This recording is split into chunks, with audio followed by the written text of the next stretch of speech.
Salut, c'est Alex des Rénaux d'Alex. Aujourd'hui, on installe une cuisine en 6 étapes.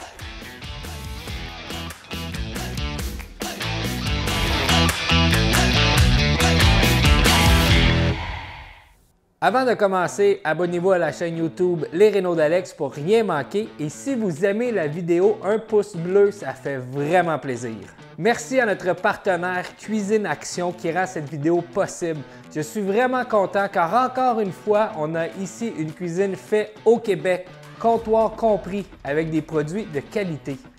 Vous ne le savez peut-être pas, mais Cuisine Action vous permet de magasiner votre nouvelle cuisine en ligne et de l'installer vous-même. Ça permet d'économiser de l'argent et ça, on aime ça. Maintenant, comment installer une cuisine comme un pro?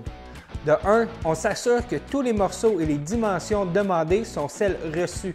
C'est une étape qu'on a souvent envie de sauter, mais la vérification de nos morceaux et la mise en place de nos boîtes dans un environnement propre vous fait épargner beaucoup de temps.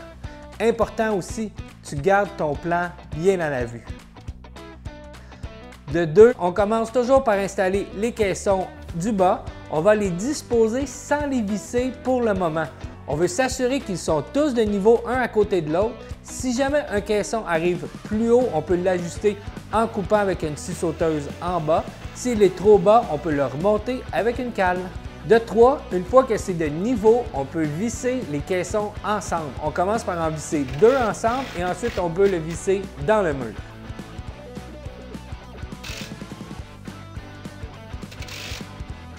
Pour visser dans le mur, il faut savoir où sont les montants. On peut utiliser une vis, on visse dans le mur pour trouver le montant.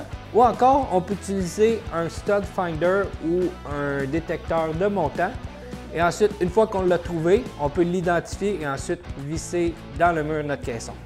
Pour les caissons du haut, ça nous mène au numéro 4. On trouve la hauteur à laquelle on doit suspendre nos caissons. C'est généralement à 30 pouces des comptoirs.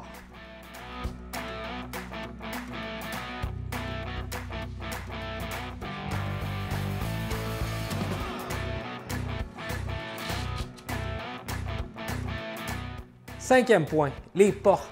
Peu importe la poignée ou le mécanisme choisi pour les portes, lors de l'installation, on teste et reteste pour que la fermeture soit facile et que tout soit de niveau. Si ce n'est pas le cas, il faut les ajuster. D'ailleurs, quand vous magasinez votre cuisine, regardez les mécanismes de porte, testez-les. Si la porte bouge quand on la rouvre et qu'on la ferme, c'est peut-être que les mécanismes sont de mauvaise qualité et vous allez peut-être regretter votre achat dans quelques années. Finalement, la finition. Vous allez remarquer que mes armoires vont jusqu'au plafond ou presque, car il y a une moulure pour fermer au-dessus des armoires. Ne négligez pas la moulure du haut, ça vous évitera de devoir laver le dessus de vos armoires et la finition sera aussi plus jolie. Autant pour la moulure du haut que pour les panneaux de finition sur les côtés, il faut visser sans que ça paraisse. Pour les panneaux de finition, on va utiliser des vis qui ne seront pas trop longues. On va les visser à l'intérieur du caisson. Pour les mettre en position, on va mettre des vis environ toutes les 24 à 36 pouces. Pour les moulures du haut ou les fillers de chaque côté, on peut utiliser un gun à finition et on va mettre les clous à l'intérieur, comme ça, ça ne paraîtra pas à l'extérieur. Pour conclure, on met un latex pour boucher les trous et les craques. Ce sera ensuite le moment d'installer le comptoir de quartz, de granit ou autre. Au prix que ça coûte, il faut les faire installer par un professionnel. Moi, j'y toucherai pas. J'ai opté ici pour un comptoir de granit fait au Québec. C'est important de le sceller. Si vous prenez du granit dès la réception de votre comptoir, vous devez le sceller. Si jamais vous décidez d'installer un comptoir en stratifié, eh bien, j'ai déjà fait une capsule pour vous dans une rénovation de salle de bain qui vous montre comment l'installer. Merci encore une fois à Cuisine Action. J'ai vraiment eu une belle expérience d'achat avec leur conseillère Catherine qui connaît tous les trucs pour une cuisine bien aménagée.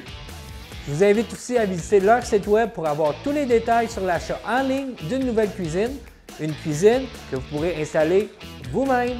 Sur ce, bonne réno!